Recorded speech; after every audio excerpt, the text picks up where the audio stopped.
Hello, and a very warm welcome back to Widowed AF. You're here with your host, that's me, Rosie Gilmoss, and joining me from Surrey, I believe, it's Judy Condie. Hi, Judy. Hi, nice to meet you. Welcome to the show. Thank you very much for coming on to talk to me today. Now, we're going to talk, obviously, about the death of your husband, because clues in the name of the show, right? And for our listeners, I am referring to a Richard and Judy, but it's not that Richard and Judy. So your husband, Richard, he died a year ago last week. So you're still fairly kind of fresh into the weeds here of widowhood, aren't you? Yes, I am. It's been a long year and a short year in equal measures. The anniversary I consider to be Easter, actually, although Easter floats because of the dates. Easter last year was horrendous, and so Easter is the one that hurts. The actual Right. anniversary is really just a date that we sort of raise a glass on. Yeah. So next year it'll be a month later. It's weird, but Easter, the word Easter in my head is just awful because every 4 days, every one of those 4 days was horrendous. And he died actually 2 days after Easter last year, which of course is 2 weeks difference. And Um, it's a weird time of year anyway, because oh everything sort of goes on hold for yeah, 4 days, doesn't it? everything, yes. Well, although this isn't about this, I lost my mum at Christmas before Richard. So 3 months before Richard, I lost my Oh, mother. So she gosh. she ruined Christmas and he ruined Easter, basically. Selfish of them. Well, Yeah. my husband, Ben, died the day after Mother's Day. And Oh, I've not quite forgiven him for that oh either, if I'm no, honest. no. They So sting more than the dates. It's funny. It's when it's an occasion like that that everybody else is celebrating and talking about. it's our eldest son's birthday tomorrow. We're the day of recording today. It's his birthday tomorrow, and I've been a little bit off all week. Yeah. And it's only when I went to bed last night I thought, yeah, like the body keeps Yeah. score. Yes. I'm thinking back to that, how happy and excited we Yeah. were to be having our first baby. But Yes. anyway, Yes. I digress. So, Judy, tell me a little bit about your husband, Richard. Tell me how you met. Tell me, and as I said to you just before I hit record, staying married for 38 years is quite the Mm. achievement these days. So, tell me a little bit about your love story before we get to the Well, grim bit. the love story wasn't a love story to start with. It was a childhood story. My parents and his parents all knew each other before they were married. So we all grew up not together in a close knit way, but we all knew each other. Um, our fathers both played cricket, so they were both members of the cricket club, and our mothers did all the dutiful chores in the behind the scenes. And so we grew up as children playing up there. With he had 5 siblings, I had two, and we just were part of the children's that were up there. So I knew of these, in my view, these great big 5 big brothers. I was probably 5, and he was 8 or 10. But in my Did little they have view, six boys? there was 5 boys and a girl. That's the So, same as my husband. oh really, He was oh the really, 5 boys, yeah, 1 girl. oh, Yeah. yeah. So we were all just kids together. So the name, the surname Condie was in my makeup.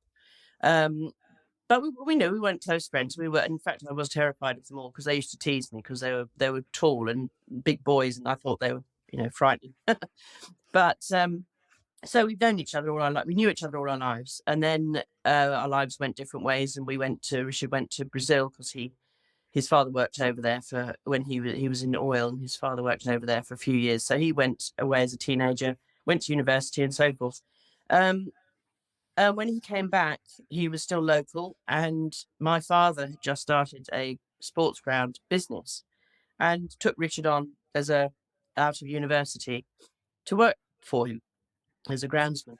And I was working away up in Suffolk. I used to work with racehorses all my life, which I loved. But my first job was in Suffolk, but it was a seasonal job. So I used to come back in the summer, which was obviously the height of the grass cutting season. So my dad employed me to work in the summer. And my working partner was Richard. So we were sort of thrown together um, then. And of course, got together very quickly. I was 18, he was 21, and we spent a lot of time working together, a lot of time in the car together, and thoroughly enjoyed those days. Absolutely loved it. Our work clothes were sort of shorts and t-shirts, and we spent all the days in the sun and a lot of the evenings in the pub, and we just spent all our days together, and which was idyllic. And in my memory, of course, the sun always shone, and and I was very lucky, very happy. I have to Um, say the word that springs to mind as you're describing that is idyllic. I yes, can it is. almost feel the sun on your No, skin. I It know. sounds And we worked wonderful. outside, and of course we were both young and pencil thin, and we just wore these tiny little shorts and t-shirts and didn't realize how lucky we were. Not a care in the world, right? So, um, so from then on, we worked together in pretty much every job we did. I had the horses. I went back to the race horses, but it was all intermittent, and then we'd move on to another job, and so on. And we worked together up until the very end. The last 15 years we've spent. We were both self-employed, and then Richard got to 50, and I just thought, we've got no life insurance, we've got no savings. We'd had lots of money problems, but they were all solved. Bringing up three children, um, and he was offered a job at a local nursing home as a estates manager. Beautiful home, 15 acres. So he took on the grounds and the maintenance contracts, and he was very, very fortunate.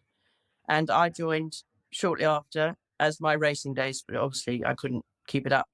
I wasn't fit, I wasn't young, and I wasn't brave. Um, so I went to work there for 3 months, swearing I would not. I was just standing in. And 15 years later, I've only just left. So it was an absolutely idyllic job, and we were both extremely fortunate to be caught up in the system of being able to, have pensions and savings and get ourselves back on course after years of being self-employed. So, yes, so we'd spent all our pretty much all our working lives together, which was a big loss at work once I left work, or rather, once he died. I stayed on for 3 months, but I couldn't work without him because he was such a part of the fixtures. Um, and everybody loved him, and there's 100 odd staff, and of course, people were coming to me wanting sympathy because he was their friend, and I couldn't really handle all of that. So I took early retirement 2 days before I went traveling. So I'm I'm a bit of an old hardened hack at this now. And as you were talking then, I could feel my eyes getting a little moist. And I hate that word. Sorry for No, it's all right. broadcasting that into people's ears. Because you obviously just enjoyed each other's company so Yeah, much. yeah. Because there are not many people that live together, work No, together, raise no, children together, and are still really, really happy in yeah, each other's yeah. company. And I often have to refer this back to my own experiences. Mm, So I feel I'm making it about me, but Ben and I spent a lot of time together. He had his own business and he would work abroad a week, a month, and they'd be around a lot. Now, I'm so grateful for that because we mm, were so close and he got so much time with our three children. But of course, when you lose them, mm. it's huge. And I know that anybody losing their partner is huge, but I often think, if he'd worked up in the city and was Yeah, coming home after the kids are in bed and you're yeah, spending, yeah. then it would have been a different type of loss. Mm. But I felt quite, I felt sad It actually was, listening to that because but that's a huge there is loss. also the other realistic point. It's not all roses. Because you're working together, you get on each other's nerves. Yes. He was I'm glad to hear you were human. he was not a human. Sorry, he was not a home. He No. was not a human. No, he was a robot. He was not a homebod. He wasn't a homebody. He never quite got used to. He never got used to being married. He was not. He was not. He was just wasn't a all flowers and roses person by any means. He had his own interests, mainly the sports club. He spent a lot of time up there, not just socializing but mending. He was a doer. He was a mender and a fixer and a organizer and a fundraiser, and he did it. His life was up at the cricket club. So we weren't joined at the hip by any means. I had my horses. I had my friends. We were very. We had our own lives. We certainly weren't joined at the hip. But I think because we worked together, if he was out all evening, then that was actually fine because we'd seen each other during the day. Yeah. Um, we rate that the children we were together for 6 years before we got married, after much persuasion, because that was from me. Oh, from Um, you. so we were together all the time. We really may as well get married. Um, and then we had our daughter had 3 years after that, and we had three children in 3 years. We had three under three at one point, Oh, which was a bit. I know it's a bit silly, really, but I also wanted to get on with it. I thought I don't want, I love doing this, but I also want to get, you know, this There is open something to be away. said for that, isn't there? Because I had 2-year gap between my boys, and then I wasn't going to have any more. I had quite a traumatic birth with my second, Mm, and I will say this to his face, he won't mind. He was quite challenging, mm, and then there was nearly a 5-year gap with my next one yeah, because obviously I then ticked, realized yeah, the clock was ticking. yeah. And I have to say, having got them both to school age and then going back into the sleepless nights and Yeah, nappies was yeah, really no, tough. that's what I thought. I had one, and I thought, blimey, if I'm going to do this again, let's just get on with it. So, Yeah. I wanted to get back to some real life. I didn't want the baby stage forever, and he wasn't. He was great. I mean, continually supporting and incredibly loyal and loving. But that babies were my job Yeah. really. Um, and looking after the Green Club was his job.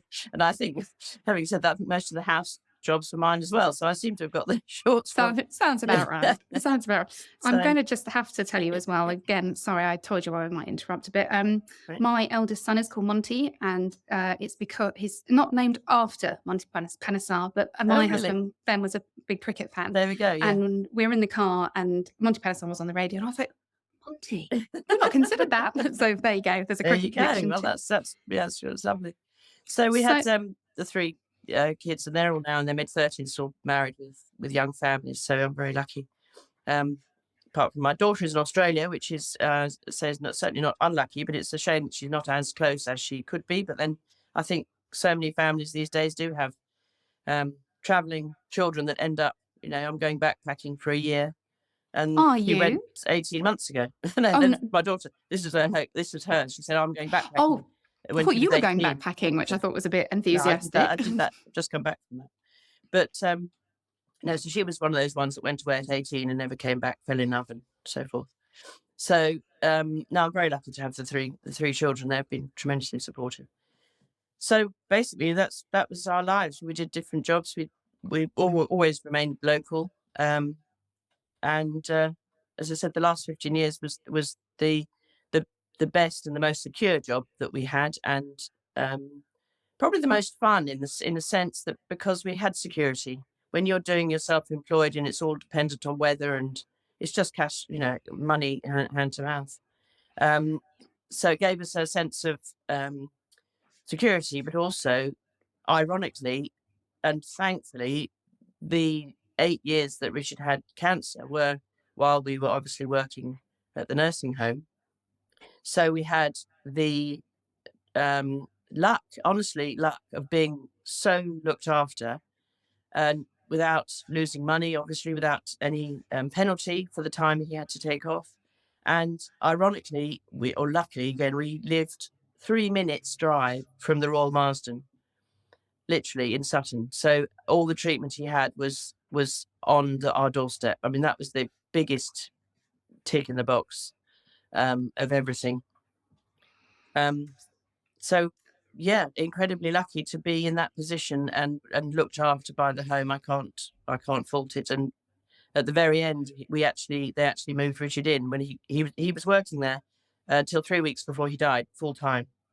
Um, Wow. and then, but at the very end, the jaundice hit, and he was given days to live, and they moved him into they offered us a free place in the home for both of us, a room each for the final days, while because it was a hospice, but obviously elderly people, but it had the hospice um, That's facilities. really that's really kind, And they isn't moved it? us in there so that we could spend the last week together when all the family came, and my daughter made it over from Australia, and it was just absolutely. I was You're gonna very, set very me off. lucky. You're gonna set Sorry, me off. I'm a lucky widow. I mean, I know, yes, widow is awful, but we had time together, and we had a very lucky and peaceful ending, And supported that by people, kindness as by well. kindness, yeah, pure kindness. So I've just got a few questions that I've jotted down just to ask you as I was listening there. So firstly, I mean, I wondered if I could just ask you about Richard's diagnosis, because that is really when your axis shifts, isn't it? It's Yeah, the death is obviously enormous, but yeah. finding out that somebody you love has Oh, cancer is awful. just Mm. horrendous. And you said that he'd had cancer for 8 years, so It was 8 years there's ago. 8 years up, 8 years until he died. so a prolonged deal. And so just tell me a little bit about this. Tell me a little bit about the diagnosis and what prompted him to go and get checked.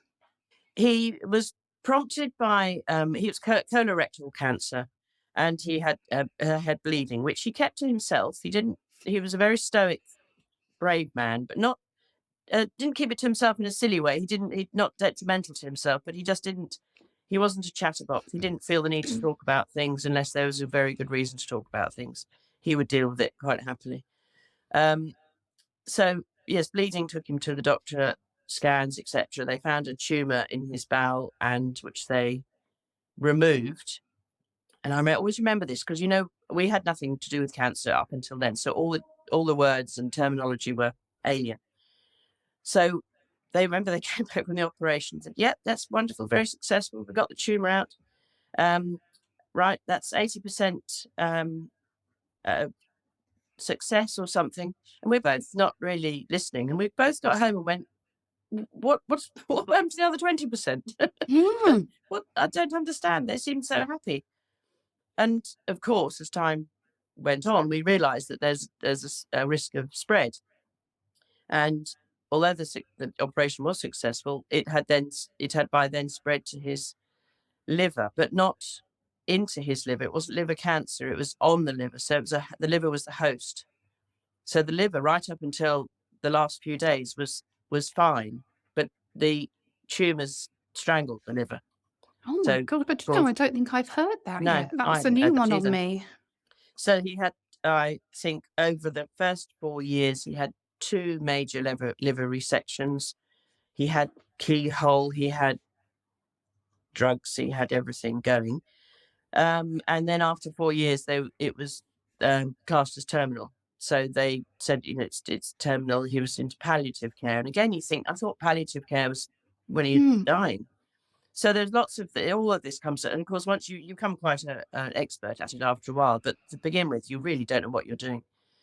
Um, but I was always the onlooker, and he was the brave and incredible man, and I mean that in the nicest way because he was quite annoying at most of the time, but and frustrating because he wouldn't open up about anything, life in general. But he used to be a very social drinker. He liked his beer. He was very, as I said, he was at the club all the time. The day after his diagnosis, he drank sparkling water, pints of sparkling water. He didn't touch a drop of anything else for 2 years. He took our dog out for longer and longer walks, and he developed such a mental and physical fitness. He was so determined to beat this, so determined. And I met a new person. He was a different person. And and even my son said latterly, he said that 8 years was actually the making of him, which it brought out compassion, it brought out, just everything that these shocks give you. But I didn't think he'd do that. I thought he would turn to drink. I didn't think he could cope because he was a very emotionally sort of stunted man. And although I knew his heart was there for all of us, he was quite scared of his own emotions, and he didn't like to open up. So this taught him how to open up. It taught him how to talk to people. It taught him how to be. And even after he got the final no, not the final, the 4 year diagnosis, he just got stronger and stronger. He did all the Marsden marches. He did fundraising events. He started fundraising events for the cricket club. And I think because there was this urgency, it made him go. He stopped listening to all these people twittering on about plans for this and plans for that. And he was going, "I'm on a limit here. Let's get these things going." Yeah. So all the committee meetings, he went. He used to come home going, "Oh, for goodness sake, let's do this. You're going to see the benefits. I'm not. Come on, let's do it." So the drive really was incredible. And it's, I guess, a little bit like being widowed in terms of people respond in very different ways to Yeah, adversity. yeah, And I was very much, I lent into alcohol when Ben died. I was a mm, problematic drinker, but 2 years ago I said, right, that's enough, yeah, took back control, and I feel, 100 times better as a result. yeah. My dad he had cancer last year, prostate cancer. And I say had because it's been successfully removed and no Good. sign of any spread. But my dad he's cycling from Land's End to John O'Groats. Really? Yeah, Yeah, he hasn't drunk for a long time, so he doesn't drink alcohol, but yeah, he's wants to come and see me and the kids, and they're Yeah. going on holidays and they're going to Yeah. spend time with their friends. And although he's not, as it were, on a a time Right. Yeah. scale, it does make you realise what's important. And Mm, I'm so proud of my dad and the way he's mm, responded to that. mm. And I know friends with parents who've had a cancer diagnosis, parents have had a cancer diagnosis, and they've just kind of given it, I'm all, that's it, I'm giving No, in. no, no, And I think you can tell an awful lot about no. Richard's character No. from that. I think he sounds like a really wonderful But man. we are all on a time limit, but you don't know Yes, it of course we are. until you get a wake up call. And jumping right ahead, I'm on a time limit. I mean, I'm not ill in any way, as I know of, but this is why I wanted to um, get not to get over, because you never get over grief, but get on with grieving, because I didn't want to dwell on it, and I didn't want to waste the rest of my life with something I can't change. And Um, presumably you and Richard had this conversation because you knew he oh was no, terminal for boys. You know you rubbish. No, didn't. he was rubbish at conversations. It was done in quips, dark humour, because whenever a conversation got to the point where it was tearful, he just didn't know what to do with it. He couldn't handle it. At the very end, I used to joke. We did a lot of joking, but I used to joke and said, "You're going to tell me all the good stuff on your deathbed, aren't you?" And he was like, "Yeah, probably," which he did. I I know was going to say, did he he? absolutely did, all in a about a 10-minute bracket. And I just thought I knew him well enough to know that there was no point saying, "Talk to me." There was no point saying, "I want to talk about it." He just used to say, "We'll talk about it when there's something to talk about." So if there was a diagnosis or a treatment, yes, of course we'd talk about that. But it was more about the logistics rather than the emotions. He took a long time to face his emotional side. He did all the practical stuff and got busy, but he couldn't bear the thought of dying. He said, "I can't. I'm not ready to die. I've got too much to do." Yeah, this is, yeah, it's really, I can feel that it's coming through Mm, in the way you're talking about him. mm, And I'm just wondering about your children because they're all grown adults now with yeah. their own lives. But I know how I felt when my dad Mm, came around to tell me he had cancer, and it must have had a huge impact on mm, them. And I'm yeah. thinking about your daughter in Australia. She must have so badly Yes. wanted to be with Yes. you. Yeah. Yeah. She always said that she knew once she moved there that one day there would be issues and she would want to come back or come and see us, and whether she would. And once Dad was diagnosed, Richard was diagnosed, she always said, there's a huge risk that I may not see him before he Mm. dies. And that was what she took on when she went abroad. So she knew that. We all knew that. And I accepted that. I wasn't going to make her come flying back every 5 minutes. There was just, they'd made their peace with each other. They'd obviously talked, and she'd drawn out a lot more emotion in him than I had, I think, which is a daughter's way. Uh, and so they knew the risks, and that was the case. And she was in touch with him and everything. The And she made it boys, back, didn't she? that last 3 weeks, she was by then had a toddler. She was also pregnant, and her husband didn't know if he could get the time off. He was a policeman, and they got back because this 8 years drifted, and it was drifted is a big word in my vocabulary. Because this 8 years drifted, because it was treatment scan, treatment scan, treatment scan, successful treatment, not successful. It was a complete up and down. But then 4 weeks before he died, the jaundice set in, which was obviously very obvious because he was yellow. And they said straight away, "You've got um, a few weeks, possibly, whatever the wording was, but we knew that was Imminent. it."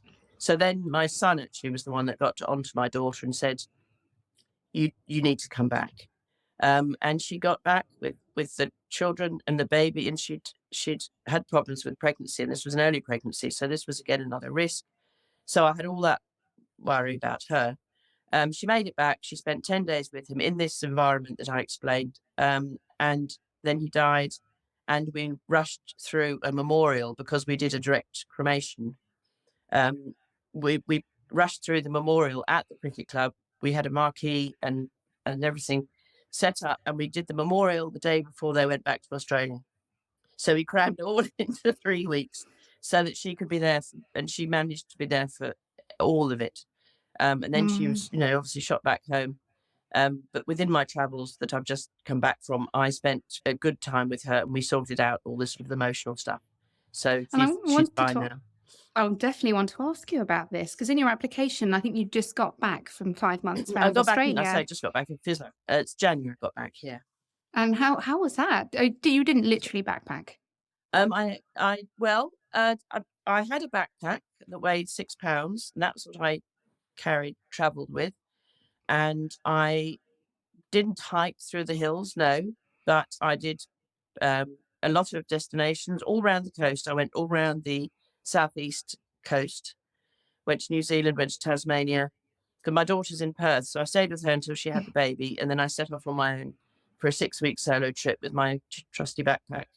And Fantastic. I got coaches and trains and airplanes and buses and walked around a bit. And so it's backpacking, but not in the Not 18 you, year you old didn't youth fashion, not hostel. as an 18-year-old, as I did it as a 63-year-old, 62-year-old. And I don't want to patronize you by saying that's really brave, but actually that is really brave. To go off kind of completely into the unknown with a backpack and not Very having freeing.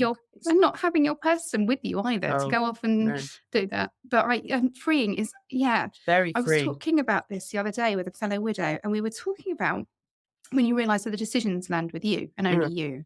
And yes, it's quite scary, mm, but also there's a little bit of kind of empowerment. And I'm yeah. cautious of saying that really because I don't want to sort of sound like I'm playing down the pain. Mm, But I can remember moving one of my children's schools and going and thinking, God, I'm yeah, making this decision. There's yeah. nobody else. You're the grown up suddenly. Yeah, And I yeah, went, I'm the grown up. all I needed, all I wanted, all I knew as I was obviously went to Australia because the baby, perfect route. And then I was talking to my daughter and I said, I want the, just briefly going back, before he died, I knew I had to have a reason. I knew I had to have a plan. Yeah. All of my own. He didn't want to know my plans, which I get it. I was a bit hurt at first, but I get it. Who wants to talk about what I'm going to have fun I'm going to have when you're gone? Um, so I a friend gave me The Salt Path. Have you read The Salt Path? No, I haven't. I'm It's going to write this down. briefly, it's a couple who lost everything and walked around the southwest coast path of England in an effort to find themselves and to survive this trauma that they had lost everything, their house and everything. And I read it and I just thought, that's what I want to do. I've got to, yes, I'm okay, run away. I've got to get away. I want to get away from all the platitudes. I want to get away from work. I want to get away from where everybody's trying to make me better. And I want to find solitude and peace on my own. I need to reach the depths I need to reach in order to start getting back. And I knew that the things that make me happy are the coast, the beaches, the weather, and I love Australia. And so I was in Australia. So I said to Catherine, and she was so supportive and so helped me plan it. And well, it wasn't really a plan. It was a sort of a ticket in and a ticket out. That was all I had. And the rest was made it up as I went along. Um, and I found it. I found solitude. There's beaches there. There are miles of sand with not a soul in sight. And the rawness of nature, the sea and the sky, it's blue, it's spacious, warm, friendly. And I reached places of extreme sadness, but of extreme beauty. And if that doesn't start healing your soul, I don't think that anything will. And yes, I mean, it was brave, but I had no choice. Um, I missed him tremendously, but that was what I was aiming for. I needed to grieve really properly, with nobody telling me it'll be all right or you'll get there and all the things that they very kindly tell you, but you don't understand until you know what is there. I don't want to get there. Where's there? Um, so I had to hurt, but I wanted to hurt my own. But the love of the place and the beauty of the place and the sunshine and the sea. I mean, it's just you feel like you're a dot in this world once you see it in that sort of capacity. So I went round from Adelaide to Brisbane, including Tasmania and New Zealand, because my son was actually in New Zealand, so I went over and saw him briefly. Had 6 weeks of solo travel, and then went back to Perth for Christmas with my daughter, and then I went to Mauritius and South Africa on the way home to see family because I had my sister in South Africa. So I did 30,000 miles. I worked out roughly in various forms of Wow. transport, in 5 months, 5 countries, um, and it was amazing. I mean, it was as beautiful and as lovely as it sounds, but that with that bittersweet edge of, "What am I doing here on my own?" But Um, there's something so powerful in that, in going to seek out your solitude so that you can yeah, grieve in the way yeah, that you need to, in the way that you want to. Now, I turned to alcohol as I've discussed, but I also ran. And you talked yeah. about that book, and there was a book called Outrunning Your Demons, and it's a collection Oh, of stories really? of people Yeah, that have run addiction, yeah, very, whatever your trauma is. And I think your weight actually sounds mm, nicer, but yes. y- y- Well, but I'm I, used to running. I'm older, and I've nor ridden am like I. horses all my life. I've got back problems, and this, that, and the other. And I wasn't pretending to be super fit or brave or could suddenly go wild camping or something. I thought, no, no. And I stayed in nice places, mostly sort of like chalets on the beach, nothing fancy, but nothing rough either. I didn't go in hostels. I was lucky enough. I obviously had Richard's pension, and that's what I did with it. I Um, think that's why I never went travelling as a teenager. I think the thought of staying in youth hostels was yeah, too much. no, no, so grim. I would love to do this. I'd Yeah, love to, when my children are older, go in and do something like yeah. this. Just go off But and as I see said, the world. I'm lucky because I could do that financially, physically, geographically, with a great place. And my work was sorted out. I mean, I took my world back down to zero. But I could, people down in that situation when they lose people, as we know. So I do know how fortunate I am as well. And to have had Richard for 8 years. My sister lost 2 husbands in 2 freak accidents. So sh No. she didn't have a chance to do anything. So although we didn't talk, I Gosh. know you said it was sort of strange that we didn't talk. Of course we did. But it was snippets and Little drip feeds. yeah, drip feeds, drip feed. I knew what she wanted, and we just trusted each other to know what was going on. And if he had anything serious to sort out, I'd listen, but I wasn't going to pester because I think it's his journey, not mine at that stage. Um, You sort of downplayed the word brave as you've been talking. Yes, I do believe that going off traveling on your own in your 60s mm, is pretty damn yeah, brave. yeah, But I also think that making the choice, this kind of, we talk a lot on the podcast about choice, and I think mm, that is where the bravery comes in, because you, yeah, like much okay, like yeah, Richard, you have the two choices, don't you? You yeah, can choose to yeah, wallow at home, or you can mm, go, fuck it, I'm off to yes, yes, Australia for yes, 6 weeks. true, Yeah. yes. Do you think you would ever move to Australia? No, not now, No. because I've got two children here. I've got 5 grandchildren, 4 grandchildren here. I love England. I My house is perfect size for me now. It was too small when all the kids were growing up, and I used to, wish we could move, and now it's absolutely perfect. Um, I know I love it here, and also I get a 3-month visa, I guess, a tourist visa every year, so I can go every year, which I will do. I'll go. It's too much of a hassle to move. Yeah, It's lovely out there, and I do love it, but I don't it's need not to move home. out there. No, no. No, I've never been actually. I'd like to go very much. However, as I'm sure you can remember, having 3 children Yeah. and traveling No, with 4 kids chance. is challenging and expensive. And Mm, I've got a funny feeling I wouldn't want to come back either. no. I think once I'd seen it, It's I'd be I mean, sold. again, I was lucky.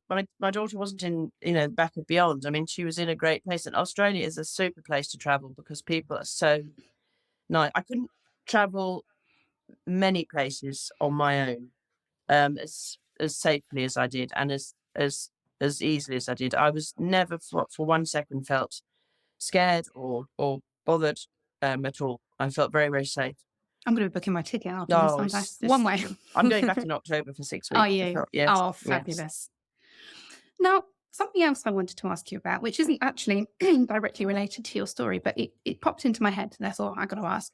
You must have been working in the residential home during COVID, Yes, and Richard presumably was classed as vulnerable. So were yes. you able to keep working? And I'm wondering whether you were concerned about his health during that time as well. We had, the place they op no, the place, obviously, we continued working, both of us, right the way through COVID. The place was working. The place was in lockdown, but the place was still working. All of our staff were tested every day, and obviously, if we developed COVID, then we had the time off as necessary.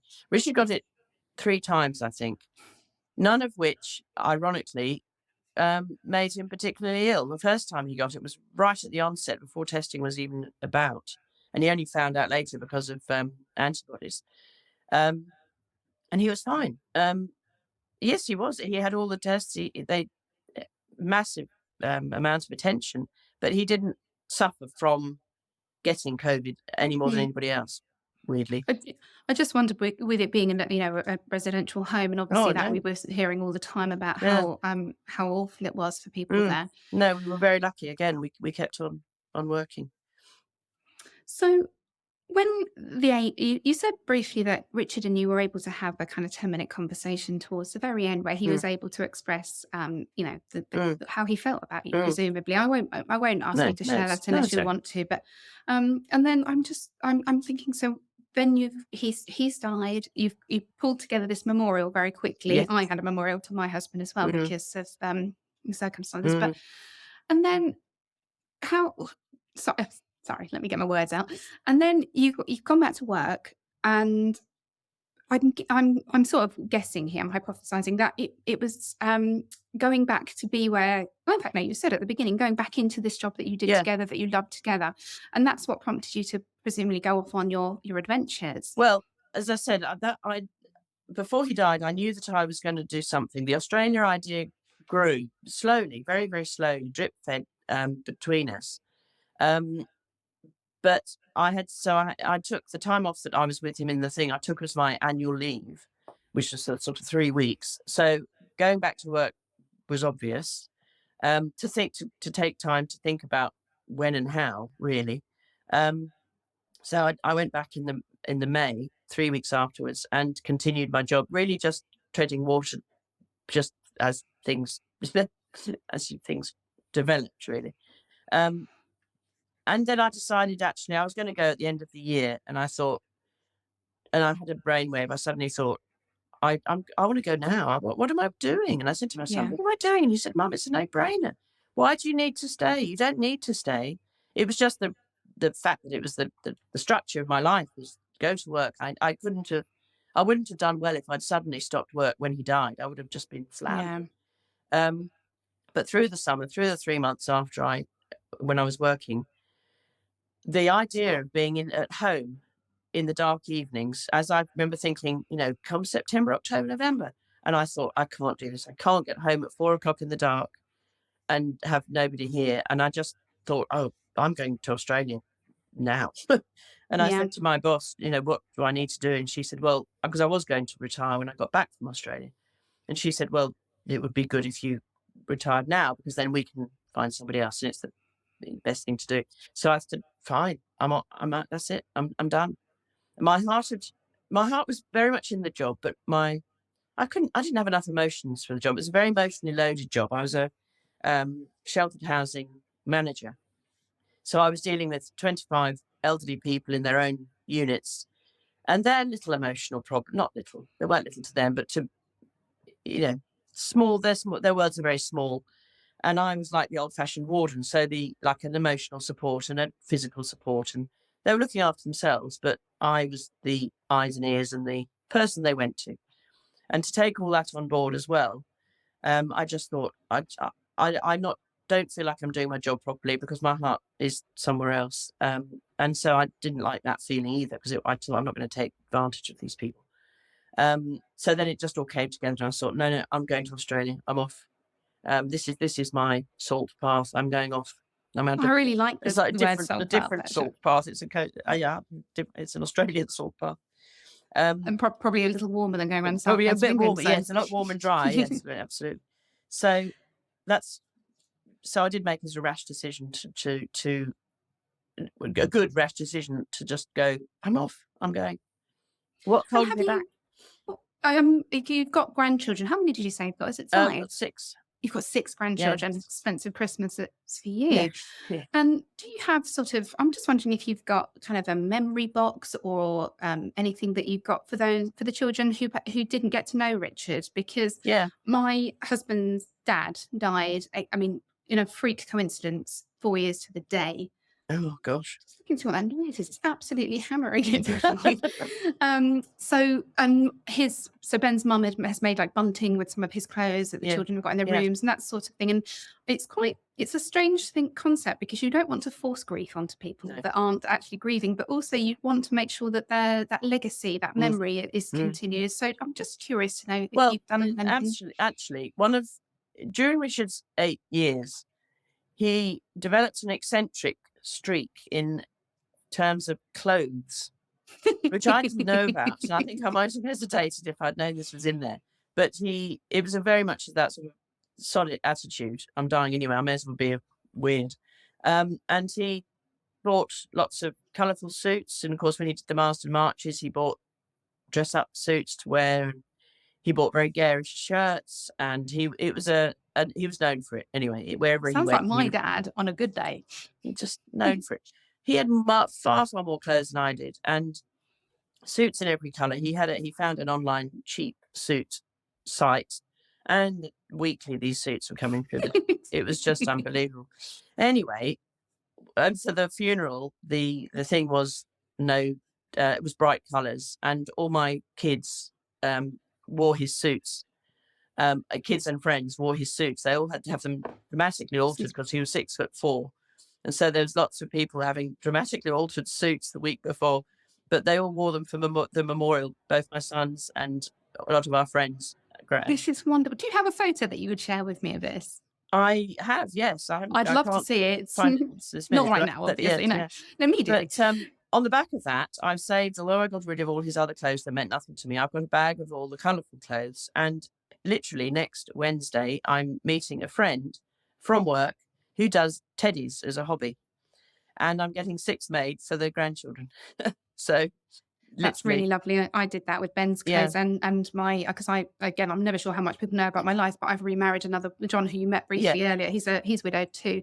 So I got some of his late wife's clothes and some of my husband's clothes, and the children have each got a bear. lovely. Yeah. Well, Excuse me. I'm getting bears done, and I'm probably getting a couple of cushions as well for me. Yeah, But yeah. and on that note, I think the positive side of Richard's attitude towards the cancer was the teaching of his children and the grandchildren of death and grief. Yeah. It this is what you don't think about in the dark days, but the ripple effect of his attitude and his stoicism and the non-complaining and the not the poor me attitude, and it, it'll help. It brought out the best in the 3 kids as well, and the grandchildren will know nothing other than that sort of attitude. Um, And death is unfortunately part of life, yeah, and to experience loss at any point in your life is horrible. mm, And for your children to have lost their dad, I'm yeah, not ready to lose my parents. I'm only in no, my 40s. no, But it is how you will have dealt with it, how Richard yeah, dealt with it. It teaches them not necessarily that it's not something to be afraid of, but I it, guess that it's something that we're all going to yeah. experience. But it also stops them. They don't make a drama out of it, out of a crisis, because he did not make any drama out of it. He taught them and he showed them, and he will always be a great example to. Like they took, the 7-year-old, the eldest grandchild, second eldest, but the first one's disabled, went on the Marsden March with him in the last year, part of the Marsden March. So that's those little memories they'll never forget.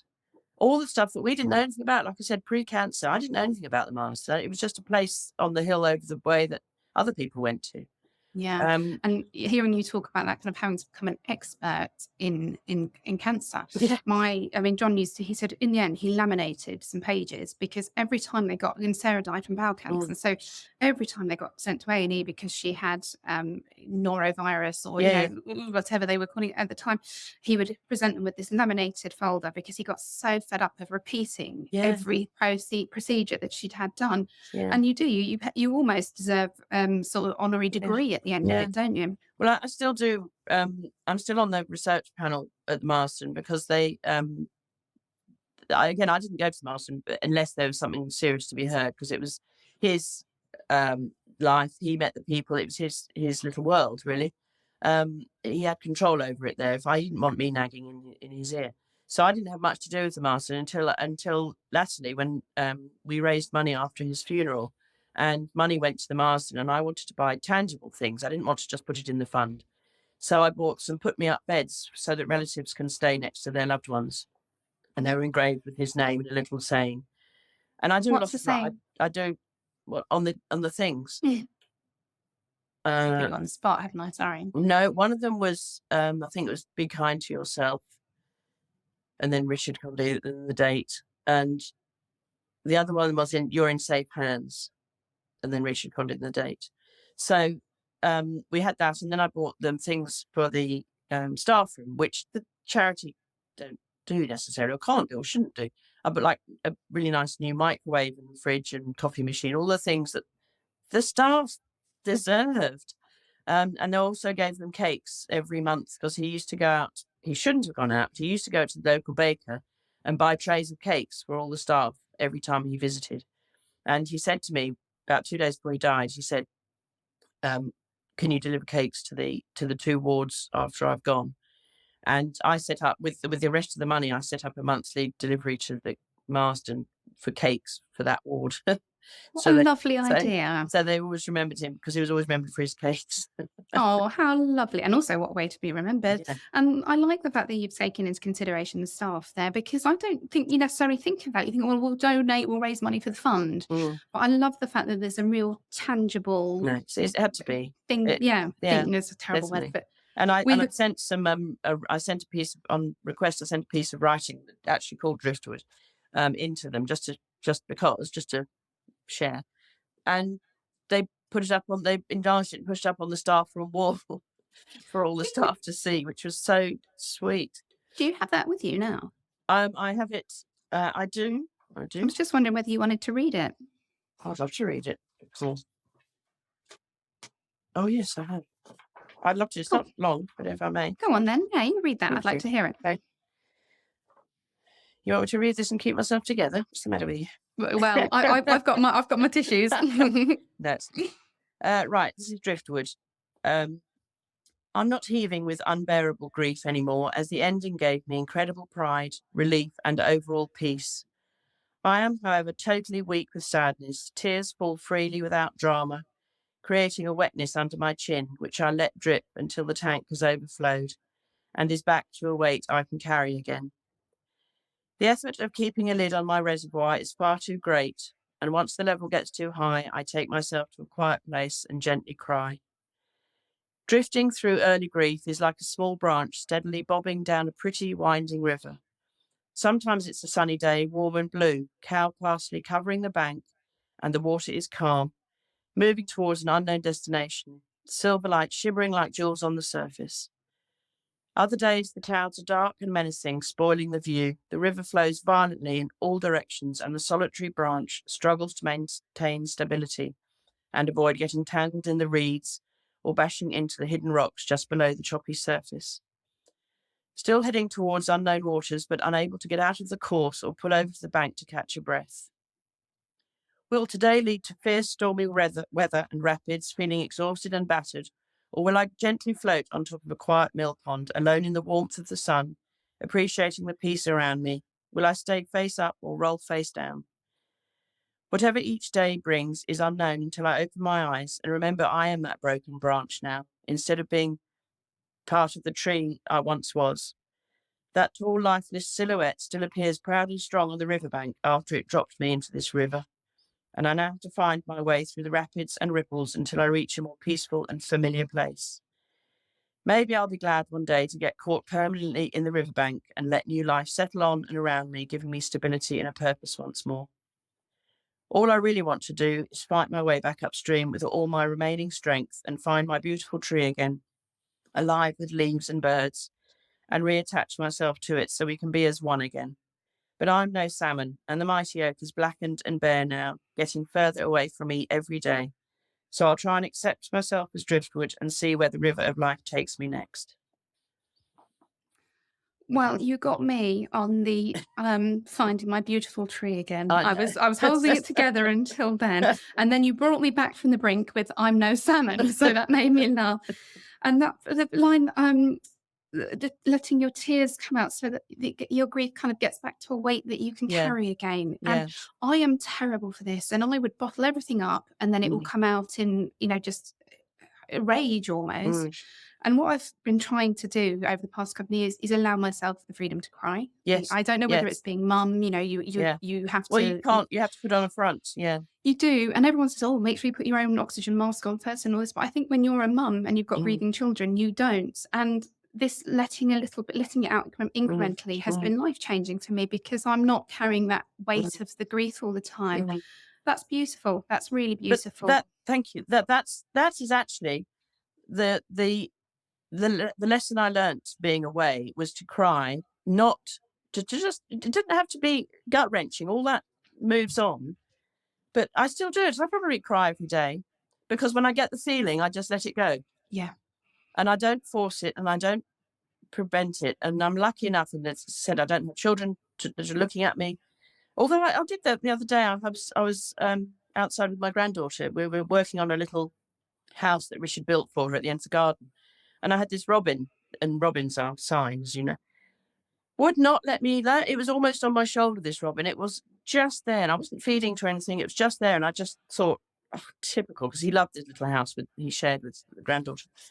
And I just cried, and I just said to Willow, and she said, "Are you going to cry?" And I said, "Yes, I am." And I said, I can't help it." And I yeah. said, "That's Granddad." He said, "He's just telling me it's about time I cleaned out this house." And that's fine. And I have learnt that it's to when you feel it, don't go, like I normally would have And done. and that horrible lump in your throat when you're Oh trying to squash no. it down. And I I'd done actually that. You said I'd kept the tears back all the time he was alive because I didn't want to upset him. So I'd done a lot of that. And then now I think no, no. did Uh, you have any therapy or anything like that? no. No. Um I haven't. I think I You sort of did it no, yourself, didn't you? I didn't feel the need as such because I think the therapy was I took that on myself. I'm not against it. I would have done it, but I Mm, don't think I think the therapy to me was to actually go away. And I had also it had a tremendous effect on my middle child, my son, who was both the boys are very, very deep and complicated, just like Richard. And he had kept it back. He had his issues, and he hadn't opened up to Richard until the last sort of 4 weeks of his life. So he was going through it. So he helped me tremendously because suddenly he found a voice. He spoke to Richard. They spoke to each other. That they grasped that last few weeks, and with that newfound openness, he was open to me. So we cried and talked a lot together. And so he yeah. still is my number one therapist. Um, My eldest son actually is very emotionally he's only 14 tomorrow. He's mm, very emotionally mature. mm, And I lost my engagement ring from Ben. We went oh, to Turkey for a week over Easter and I lost it. And of all places, I lost it in the sea. oh, And it absolutely devastated me. gosh, Beyond kind of what I felt was a normal, reasonable. No, rational yeah, response. I yeah, was just yeah. heartbroken. No, that's And just you've but given I one let thing away to the sea. You don't need to give anything else. quite yeah, but you know what my son said to me, and I think you'll like this. I know you've got a bit of a dark humor, but funny if Dad's found it, won't it? Well, Uh, yeah, but it what it did is it kind of opened the lines of communication again yeah, because yeah. we talk very openly about Ben Mm, and Sarah in this house because that's my approach to mm, how we deal with grief. But I was crying, he was crying, mm, and it prompted a conversation about what we might do if Dad's body mm, was found. And I think mm. sometimes actually they need to see that you're upset. Yes, yeah, and exactly. Um, uh, I'm not afraid of it at all now. And I No. don't embarrass people, and I don't cry if I can help it. But I don't when I'm on my own or with my children. If I guess a moment, I just sort of go, bear, bear with me. I mean, they always, they laugh because you can see, can't you? Use like, and my voice always goes really high. Yes, mine So I does. It gets suddenly really sort of start, strangled. but and then it passes, and that's fine. And then that I definitely learnt on my own is to that I was able, and I think again getting away from people. I didn't want people to make me better. No, well, I they can't, wanted to can they? cry, and I needed to cry. And now, as I said, if I feel it, and I'll have a busy day, and I can be doing something, and I just sort of go, oh, Mm. 2 minutes later, and the pressure's off. Because it does, it strikes you completely out of the blue, grief as well. You can spend, like, I'm thinking of you Well, having the yeah. anniversary, you'll be, preparing yourself for it. And I found sometimes on the year anniversary, well, I almost feel numb. Mm, And it'll be, like I said to you earlier, the fact that my son's birthday is coming up. I'm thinking, mm, why do I feel really out of sorts this week? And of mm, course, that's mm. probably it. And I can't, and I mean, I'm getting excited about my life again now because obviously once I came back from Australia, I hadn't got used to not working. So I was suddenly retired and the space in front of me was vast because I had Mm, nobody in it, not him, daunting. but no job, no kids. I had this massive space to fill. And I just thought this would be the time when I draw the curtains and shut the door because I just thought this is actually quite scary. And now that the year's up, and I'm self-publishing my book, and I'm getting Oh, so are you? excited about that, that I've got excitement in my life again, and it's a really nice feeling to have that rather than the pain in my chest. I've got like, a bit nervous and a bit Purpose. excited, purpose. This is And what then I'm this has done for thinking, me, actually. he would love this. This is, oh, he'd love to see me doing this, but I and love know. to It's a share shame it. they I can't. come Like, home and I've got I've had a phone call or something, and I'm like, who do I tell? Who yeah. do I? I found that with things like the kids' first, I mean, not the kids, the youngest one was very young. So when she took her first steps, I found that Yeah. Oh the only no, person that awful. cares about this as much as I No, do is not no, here. no, Quickly, just tell me about your book. Is it a poetry book? no. It's a book based on the style of the Salt Path. It's about the sort of minutiae of my trip to Australia. So it starts with when I got on the plane from Heathrow, and it ends literally at Easter this year when I went to the Channel Islands to have another Easter away. It wasn't as quite as far as Not Australia. quite as exotic. No, but it was still gave me the solitude and the peace that I recognised as being my need. So it's the journey of it's emotional, physical, and geographical. So it obviously geographically it describes everywhere I go. It is my emotions written on the day and not changed, apart from grammar and spelling. I wrote every day, not forced it, or I just got it out, got it out, got it out. It's funny in places, it's true, it's honest, and it's observational humor. It's it's light and it's dark as in equal measures, which makes it, Bit I like believe, widowhood. readable because it's not all doom and gloom by any means, but it's relatable, I believe, to people that are going through it. What's it called? It's called Caught in a Riptide, so an RIP tide, Nice. because it sort of starts with my dog died, then my mother died, and then Richard died, all in 8 months, and I was thinking, anybody else? Seriously? Like, I know. You start to think that like the universe is conspiring against you. Yeah, And it was actually my mum who's quite matter of fact. And she said, Rosie, don't be a narcissist. yeah, Because I was yeah, thinking, why is this happening to yeah, me? What have yeah. I done? And then on the flip side, and this again is the thing that makes me smile because I do take time to recognize things. Since Richard died, the flow of life, the positivity and the ease of life, and that sounds a strange thing to be talking about, but I mean the physical things, like every flight I went on was good, every booking worked, and and I just came in and I thought, this doesn't happen. The weather was good everywhere I went. Everyone I met was, and I just thought, okay, somebody's sorting this out for me. And It's since your I've come back, time. and the book has just, I've met an illustrator, I've met somebody who's helping me do this, and it's like bang, bang, bang, bang. And I just thought, oh, this is just makes me smile, just makes me laugh, makes me smile. You're making me smile because I'm loving the fact that you are literally grabbing life by the balls Yeah, and yeah, having some I've got to. fun. Yeah. Yeah. So when can we buy this book? Because I Well, will make a purchase. oh, I'll send you one. It's going through. Well, I decided that when I was in Guernsey, because I've been looking for an agent, and I don't know if you know, but you have to send it off to an agent, and you have to wait, say, 6 weeks for a reply, and if they say no, then you have to wait another 6 weeks for another one. And I wanted to come out while the passion was still there. It's obviously still there, but while it was fresh, and I wanted control of it. As in, I learned if you publish stuff, you don't have necessarily as much control, No?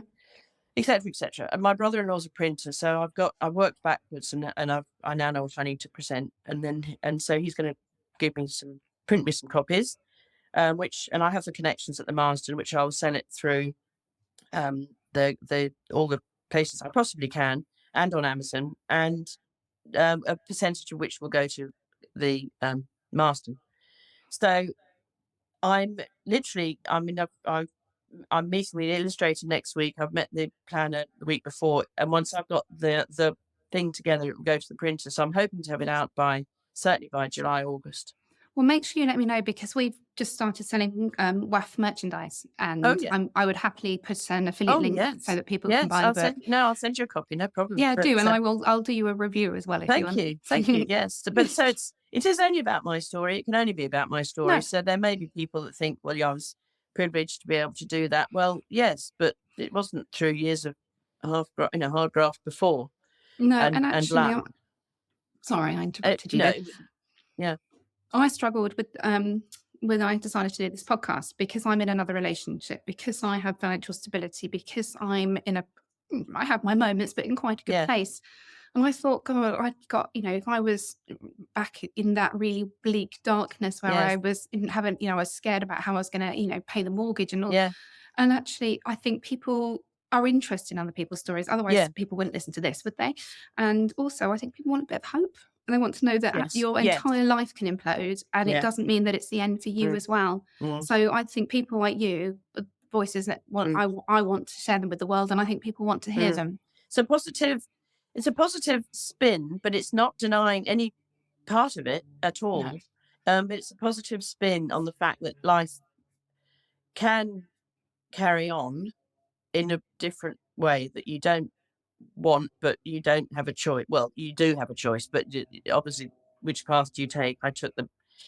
I've got children that I owe um, being alive for, and I'm not Yeah. going to, and also And to be happy for and successful in my uh, achievements and dreams, because they don't need to look after me being miserable about something that we knew was going to happen. We were lucky. We knew. yeah. You know, And I there's often say to people that even though nobody likes to think of themselves as being a widow, if you're in a romantic relationship, one of you is mm, going to be. mm, So mm, it's something that we do need mm, to talk about and prepare for. And mm. I bet your kids are really proud of you. Do they tell you they're I proud think of you? they do say. I mean, again, they're all a bit emotionally stunted, like Richard, but I'm the sort of chatterbox. But no, they are, and I want to make them proud because they are. I'm their example still. Doesn't matter how old you are, you're still the mother. I'm their example, and I want them to be the same example to their children. So, um, and it as I said, it is freeing. I'm learning who I am Mm. because and I wrote another thing. I certainly won't read it now, but it's called "Out of Your Shadow." I love being in that shadow. I absolutely loved it. I'm very proud of that shadow, but I'm actually in the full face of the sun now, and I've got to deal with it. And it's quite nice. In as I said, the funny ways that you think, oh, I don't have to do all that damn washing anymore, and I don't have to keep getting the mud off the carpet that you've walked through, and I don't have to keep cooking. And I mean, every wife thinks that for a few days it would be such joy, and when their husband goes away for a week, they're like, oh, I can watch what I like on telly, and the novelty, of course, wears off. But the when you get back to sort of thinking sensibly about it, it's I don't I can do what I want actually, Yeah. and I've cared for them all these years, and I loved it. I wouldn't change it for a thing, but it's changed itself. I haven't Yeah. changed it. Mm. And you have to also take them off the pedestal sometimes and remember how annoying they were, and frustrating they were, and mess they made and all that. Because otherwise, I think it becomes that you just it's an unreal grief. You can Yeah. thrive on it. It's very easy to romanticize. And actually, Yeah, one of the things my son said to me not that long ago was that he feels almost intimidated by the fact that there was such a wonderful man. And I was like, I'm yeah, gonna stop yeah. you there It now. is. Yes. Yeah. Here He we was a go. wonderful man, but he was It a very really is. naughty boy when he was a Yeah, teenager. He yeah. wasn't perfect. No, And this no. idea that we don't speak ill of the dead, it's you've Mm, got to actually give them mm, the rounded picture mm. rather than just this Totally. canonization. Oh, totally. I say in my book, I said, don't thrive on grief. You know, it's a dangerous master, but you don't it don't but it can be your constant companion, but not your master, because Yeah. it's too it's it's just not realistic. It's just not right for those around you and yourself if you let it eat you up, which it so easily could. Well, you don't when it first happens, you don't and you can't imagine ever, ever having it not at the forefront of your Oh, mind. it's there. It's there. I had it in my chest. Like I had it here, right in my chest. It was a physical pain right in my chest. and every time you open your eyes, it's back. Oh no, And then it horrible. gradually sort of moves back. And it was a friend of mine whose son died, which, is a loss that, thank goodness, I've never had to Mm, experience. But she said it was, right here, you can't, for anybody who's just listening, I've got my hand in front of my face mm, and you can't see anything. And then gradually it moves back and you can sort of peek yeah. around it. And, Mm, and it's sort of, it never goes, but no, life exists around. no, And I really like that analogy because, yeah, and I know people, oh, we wouldn't want you to be sad, but Ben wouldn't want me to be sad. He no, wouldn't want me to no, have spent the no, last 6 years, no, elbow deep in vodka no, crying. He no. would want me to have No, made a no, no. life for myself. Richard would have been furious with me. He would have said, "What the Mm, bloody hell are you doing? You got my pension. mm, Go and enjoy it." yeah. And actually, one of the things I said in the speech I did at Ben's memorial was I promised to show the children that a wonderful world awaits them. And Well done. that's that. Yeah. Did you do? Well, Did you do it as a live speech or did you tape it? no, I did it. Did I it don't know live? Did you? how. I Oh don't know. no, My I son did did as a. well, My 7-year-old son stood up in front of a Ah, church with dreamt. hundreds of people. I know. I know. I'm I did very my proud. eulogy, but I taped it. I bottled it, and My dad stood behind me with it written down in case I oh, crumbled. well done you. I had a couple of Mm. little No, stiff drinks I did a. beforehand, I It took hasten me to add. 4 hours. A friend of mine who works for the BBC taped it. He did all the audio and video at the memorial because we had about 350 people, and he did all the and we had lots of speeches and all the video going on and the music. We did a lot of music, and Richard had always said, I said, who am I going to get to read my eulogy? And he went, if you write a eulogy, you read a eulogy. And I thought, oh, thanks. Thanks. So, and then my friend said, oh, I can put you in a recording studio and we'll record it. So Yeah. perfect. I think had I considered that as an option, I might have done it. But I I also didn't feel very have, proud of myself, yes, yeah, well done. Yes, well done. And I have the baby and held the baby, my Oh, son there, and stop then it. my middle son is autistic and he found it very, very overwhelming. Yeah, So he'd drawn a picture and we held that up yeah, because I yeah, wanted to again be able to say to them when they were older. yes, I yes, think because yeah, it wasn't a funeral, it was a yes. memorial, and I felt Mm, that I wanted to be able to say to them, you were mm, involved. mm. Well, this is exactly. I mean, I was lucky enough to. Um, we had a direct cremation, so we didn't go to it. It was just Mm, done because I'd actually done it with my mother, and so I sort of practiced. And but the memorial was, as I said, speeded up because of Catherine's presence, but also because there was going to be so many people, and it wasn't done at the crematorium or anywhere. It was done at the cricket club, so that it was, and we had the wake there. yeah, So um, it gave us time and to do it our own way because yeah. we didn't have any time frame or system. So we made it up as we went along, and it was absolutely fantastic. I find So, that's usually the best way. Bit of winging it. That's what we talked but about at isn't the it? beginning, It's isn't it? great. Yeah, it was, and I think, and grief, uncertain is there's so many different levels. I mean, there's obviously parental grief, sibling grief, child grief, partner grief, but I think it's the way it happens. And I mean, what I gather, it couldn't be more different between you and me, but um, how it comes out the same in a Yeah. way eventually. I think after the initial I think is very, very different, but initially, but at the end of the day, it does.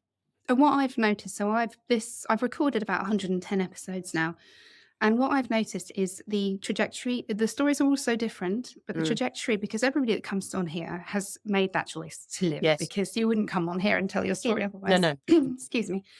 And there is an arc, and there is a sort of the way that you have to do it. There is no, the children's book Bear Hunt. You can't go under it. You Mm, can't go over it. You've got to go through it, yeah, and you yeah. have to, and be that within the first 6 weeks, or be that Mm, 6 years later. At some point, mm, it's going to catch you. yes. And I Mm, think making peace with this acceptance, and you yeah, talked about yeah. acceptance in your poem, is I'm going to be sad for the rest of my Yes, life. yes, But I'm also allowed to be happy, and that the yes. sadness can Yeah, sort of coexist there, and I can bring it out and feel it when I yeah, need to. yeah, yeah. It's a. I mean, I know it's incredibly personal as it is. I think it's a very interesting thing. Yeah, And you get to the point where you can look at it as an interesting thing, and it's interesting in people watching and other people. That is the biggest. Human nature is an odd thing. and putting grief in the mix brings out very The best strange and things. the worst. Well, I mean, Mhm. that was the biggest shock, I think, was the and now an interest factor rather than a shock. So it's I people amaze me in both good and bad. Um, well, people Have you that you got think, any massive clanger anecdotes that you can share? Or is that putting you on the spot a bit? well, the traveling one. I got stopped at an airport. Yeah, I went through the X-ray machine. Got stopped at an airport, and could you stand here a minute, please, madam? By a very young chap on the X-ray machine. Could you stand here? I need to get a colleague to come and check you. Now, I was traveling as light can be. I had a t-shirt on and shorts, and backpack had already gone through. And this 10 minutes later, this lady of a certain age, my age, obviously came over, had to be a lady, and she had to check under my arms because she thought I was carrying something, which of course I wasn't. I was just wearing my holiday bra and my boobs had sort of spread. And I think they thought I was carrying drugs under my left armpit. So I wasn't. And this poor chap was a bit rather red-faced when she just sort of nodded and said, "It's all right, off you go." So I have a very short list of things. It's the very last bit of my book, if I may indulge. It's Of not course. nearly as long as the last bit. It's things I have learned traveling. You're not allowed to paint your nails on a plane. If a lump of seaweed moves fast, it's not seaweed. There are at least 15 ways to make a ham and cheese toasty, and they are not all good. Never underestimate the persistence of the Australian fly, stroke mosquito, stroke sun. Eating airplane meals is just like food Tetris. It takes practice. Your passport will not jump out of your zipped bag, so there's no need to check it every 5 minutes. Australian TV is a hit and miss in hotels, and vintage Baywatch is not a healthy binge watch. Never trust the brakes on a hired bike, and wear a supporting bra at airports. Wonderful. Wonderful. Well, So I think that is the leave it on that perfect note. way to end this conversation. Thank Everybody's you going to so imagine my holiday much. bra. Yeah, well, I'll share with you. I and whoever else is listening. I had a Turkish bath in Turkey, and I'll get you to take your top off, and which was it was just me and this woman in there. And then when she kind of came to rinse me, I just sort of tweaked them up to rinse underneath. And I thought, oh god, this is a new Yeah, low for so me. that's where you find your passport when you lost Yeah, it. yeah, probably. Yeah, I probably could actually. 3 kids. So on that note, thank you ever so much. This has been a Thank you. really, really refreshing and interesting perspective on Thank you. widowhood. And I think you are an admirable woman, and I really look forward to Well, reading your vice book. versa. Seriously, I've read your story, and hats off to you and for doing this. Thank I mean, you. this is such a great thing to do for everybody. I really, really think it's good. And when I looked at Thank you. these very naively, I sort of would like to sort of spread the word, as it were. I didn't realize how good these podcasts are and how positive. Now, the whole stories of cancer, widowhood, anything like that is so much more faced and dealt with head on with This is humour it. and love. It's lovely. I admire people like yourself doing the whole project, really do. Thank you. I wanted to kind of give a three-dimensional perspective of widowhood, that, Yeah, there is more to us than the fact that our partners died. So thank you. I'm always so yeah, grateful to hear that. good. And for anybody who has got any questions for myself or for Judy, please let me know. And just keep on keeping on out there. Lots of Yes, love to everybody. Goodbye. goodbye.